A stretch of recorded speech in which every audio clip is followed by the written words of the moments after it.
ಇದು ಕನ್ನಡ ಸಿನಿಮಾ ರಂಗದಲ್ಲಿ ರಘುವೀರ್ ಅವರು ತುಂಬಾ ಅದ್ಭುತವಾದಂಥ ಅಭಿನಯ ಮಾಡಿದಂಥ ಅದ್ಭುತವಾದ ಕಲಾವಿದರು ಅಂತಲೇ ಹೇಳ್ಬೋದು. ಇನ್ನು ಅತಿ ದೊಡ್ಡ ಕಲಾವಿದರಾಗಿ ಸಾಕಷ್ಟು ಹೆಸರು ಮಾಡಿದಂಥ ಇವರು ಚೈತ್ರ ಪ್ರೇಮಾಂಜಲಿ ಮೂಲಕ ಬಂದಂಥ ಇವರು ಒಳ್ಳೊಳ್ಳೆ ಸಿನಿಮಾಗಳನ್ನು ಕೂಡ ಕೊಟ್ಟರು ಅಂತ ಹೇಳ್ಬೋದು. ಇನ್ನು ಪಾಪಿಗಳ ಲೋಕದಲ್ಲಿ ಸಿನಿಮಾನು ಕೂಡ ಮಾಡಿದ್ರು. ರಾಮರಾಜ್ಯದಲ್ಲಿ ರಾವಣರೆಂಬ ಸಿನಿಮಾನು ಕೂಡ ಅವರು ಮಾಡಿದರು. ಸಾಕಷ್ಟು ಒಳ್ಳೊಳ್ಳೆ ಸಿನಿಮಾಗಳನ್ನು ಕೊಟ್ಟಂಥ ರಘುವೀರ್ ಅವರು ಅವರ ಮಗಳು ಕೂಡ ಇದ್ದಾರೆ ಅನ್ನೋದು ಎಷ್ಟು ಜನಕ್ಕೆ ಸಹ ಗೊತ್ತಿಲ್ಲ. ಅವರ ಮಗಳು ಯಾರು ಏನು ಎಂಬುದು ಸಂಪೂರ್ಣ ಮಾಹಿತಿ ನಾನು ನಿಮಗೆ ಕೊಡ್ತೀನಿ. ಅದಕ್ಕೂ ನಮ್ಮ ಚಾನಲ್ ಕೂಡ ಸಬ್ಸ್ಕ್ರೈಬ್ ಮಾಡಿ.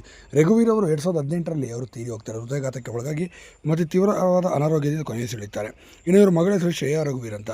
ಸದ್ಯ ಇವರು ತಮಿಳುನಾಡಿನಲ್ಲಿ ವಾಸವಾಗಿದ್ದಾರೆ ಅಂತ ಹೇಳ್ಬೋದು. ಇನ್ನು ಇವರು ತಮಿಳುನಾಡಿನಲ್ಲಿ ಖ್ಯಾತ ವೈದ್ಯರಾಗಿ ಈಗ ಸೇವೆಯನ್ನು ಕೂಡ ಸಲ್ಲಿಸ್ತಿರೋಂಥದ್ದು. ಇವರ ಪತಿ ಇಬ್ಬರು ಸಹ ಖ್ಯಾತ ವೈದ್ಯರಾಗಿ ಸೇವೆಯನ್ನು ಸಲ್ಲಿಸ್ತಿದ್ದಾರೆ. ಇನ್ನು ಶ್ರೇಯಾ ರಘುವೀರ್ ಅವರು ಕರ್ನಾಟಕದಲ್ಲಿ ಹುಟ್ಟು ಬೆಳೆದು ತದನಂತರ MBBS ಅನ್ನು ತಮಿಳುನಾಡಿನಲ್ಲೇ ಮಾಡಿ ಅಲ್ಲೇ ಅವರು ಸೆಟಲ್ ಕೂಡ ಆಗ್ತಾರೆ. ಅಲ್ಲೇ ಪ್ರೀತಿ ಮಾಡಿದಂಥ ಹುಡುಗನ ಮದುವೆಯಾಗಿ ಅಲ್ಲೇ ಕೂಡ ಇರ್ತಾರೆ. ಸದ್ಯ ರಘುವೀರ್ ಒಪ್ಪಿಗೆಯಿಂದಲೇ ಮದುವೆನೂ ಸಹ ಆಗ್ತಾರೆ. ಇಂದಿಗೂ ಸಹ ಅವ್ರ ತಂದೆ ತಾಯಿ ಫೋಟೋ ಇಟ್ಕೊಂಡು ಪ್ರತಿ ವರ್ಷಕ್ಕೊಮ್ಮೆ ತಿಥಿಯನ್ನು ಸಹ ಅವರು ಮಾಡ್ತಾರೆ ಅಂತ ಹೇಳ್ಬೋದು. 2004ರಲ್ಲಿ ಸಿಂಧು ಅವರು ಕೂಡ ತೀರಿ ಹೋಗ್ತಾರೆ. 2018ರಲ್ಲಿ ರಘುವೀರ್ ಅವರು ಸಹ ಕೊನೆಯುಸಿರೆಳಿತಾರೆ.